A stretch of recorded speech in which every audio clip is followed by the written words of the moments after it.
Bharatiya Janata party ఏదైతే కరీంనగర్ జిల్లాలో ఇలా మొత్తం కాషాయమయమై కాషాయ జెండా ఎగురవేసిన సందర్భంగా దానికి మన ప్రియతమ నాయకులు అన్న మరి కేంద్ర హోంశాఖ సహాయ మంత్రి బండి సంజయ్ అన్న గారి ఆధ్వర్యంలో కరీంనగర్లో విజయం సాధించిన జిల్లాలో విజయం సాధించిన సర్పంచులు, ఎంపీటీసీలు, వార్డు మెంబర్లు, అలాగే మున్సిపల్ వార్డ్ కౌన్సిలర్లు, అలాగే కరీంనగర్ కార్పొరేషన్ నుంచి గెలుపొందిన అందరూ అభ్యర్థులందరినీ మరి జిల్లా వ్యాప్తంగా కూడా పార్టీ నాయకులందరూ కూడా మరి వారు అంజన్న స్వామి ఆశీర్వాదంతో గెలిచిన కనుక వారికి మొక్కులు చెల్లించే కార్యక్రమం మహాపాదయాత్ర కార్యక్రమం కనుక అందరం కూడా పెద్దపల్లి నియోజకవర్గం నుంచి పెద్దపల్లి జిల్లా నుంచి కూడా అధిక సంఖ్యలో మనమందరం కూడా మరి పార్టీ బలోపేతానికి మనం కూడా వారికి సంఘీభావంగా ఆ కార్యక్రమంలో పాల్గొనాలని కోరుకుంటూ కార్యకర్తలు, నాయకులు, మరి అభిమానులందరూ, భారతీయ జనతా పార్టీ అభిమానులందరూ కూడా తప్పకుండా రేపు 6 గంటలకు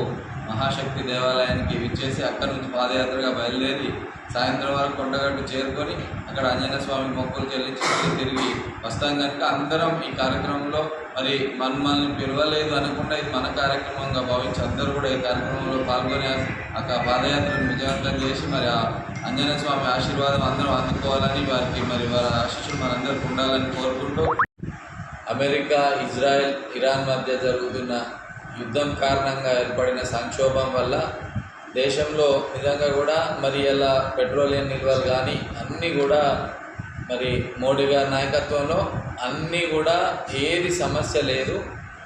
ఈ కాంగ్రెస్ పార్టీ వాళ్ళు అనవసరంగా మరి ఇంట్లో ఉన్న వాళ్ళను, గృహిణులను, చాలామందిని గ్యాస్ లేదని, గ్యాస్ కొరత ఉందని కృత్రిమ కొరత ఏర్పాటు చేసి అనవసరంగా మరి ప్రజలందరినీ ఇబ్బంది పెడతా ఉన్నారు. నిజంగా కూడా సెంట్రల్ గవర్నమెంట్ దగ్గర అన్నింటి నిల్వలు ఉన్నాయి. మోడీ గారి నాయకత్వంలో పటిష్టంగా సుభిక్షంగా సురక్షితంగా భారతదేశం ఉంటుంది. తప్పకుండా మరి ఇట్లాంటి ఏవైతే వీళ్ళు బయట చేస్తున్న పుకార్లను నమ్మవద్దు. తప్పకుండా మనం అందరం కూడా దేశ అవసరాల నిమిత్తం అన్నీ కూడా 12 సంవత్సరాలకు సరిపడా నిల్వలు ఉంటాయి మన దగ్గర. మరి దీని గురించి అవగాహన లేదన్నా చెప్పినా కానీ ప్రజలు ఎవరు నమ్మవద్దని. మన దేశం అన్నప్పుడు మనం అందరం ఐక్యంగానే, రాజకీయంగా ఎన్ని సమస్యలున్నా అందరం విత్ ఇన్ ద కంట్రీ ఏదైనా పొలిటికల్ ప్లాట్ఫామ్ మీద వాటిని వ్యక్తపరచాలే కానీ మరి దేశ ప్రతిష్టకు భంగం అయ్యే విధంగా మరి ఆయన చిన్నపిల్లాడి మనస్తత్వంతో మరి దేశానికి చాలా నష్టం జరుగుతూ ఉంది. విదేశాల నుంచి వచ్చిన అతిథులందరూ భారతదేశం ఏ రంగంలో దూసుకుపోతుందంటే భారతదేశానికి ఏకైక రక్షకుడు ఇలా భారతదేశ శ్రీరామచంద్రుడు అంటే నరేంద్ర మోడీ గారు. ఏ సమస్య ఉండదు, ప్రజలందరూ కూడా మంచిగా సురక్షితంగా ఉంటారు. అన్ని నిల్వలు ఉన్నాయి, గ్యాస్ ఉన్నది, పెట్రోలియం నిల్వలు ఉన్నాయి. ఎవరు కూడా కన్ఫ్యూజన్ గురి కావద్దు. కాంగ్రెస్ కల్లబొల్లి మాటలు నమ్మద్దు. శిక్షణా తరగతులు ప్రతి మండల హెడ్క్వార్టర్లో రాష్ట్ర పార్టీ పిలుపునకు నిర్వహించడం జరుగుతున్నది. దాంట్లో భాగంగా సుందరవాదు దానిలో మేము ప్రకటిస్తాం తేదీ సమయం తీసుకొని.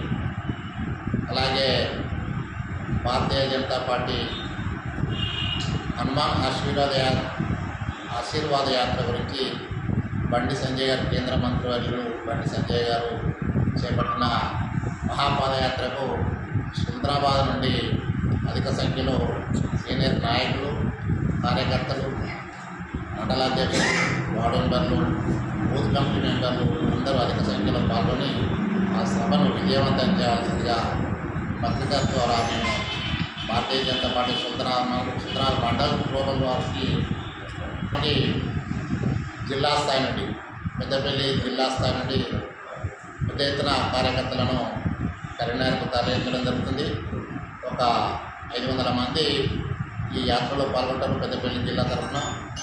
పెద్దపల్లిలో కరీంనగర్లో రేపు ఉదయం 7 గంటలకు మహాశక్తి ఆలయం నుంచి ప్రారంభమై కొండాంటి వరకు 10,000 మందితోటి మహాపాదయాత్ర చేపట్టిన ఆ యాత్రను విజయవంతం చేయవలసిందిగా ప్రతి ఒక్కరిని మేము పేరు పేరున కోరుతూ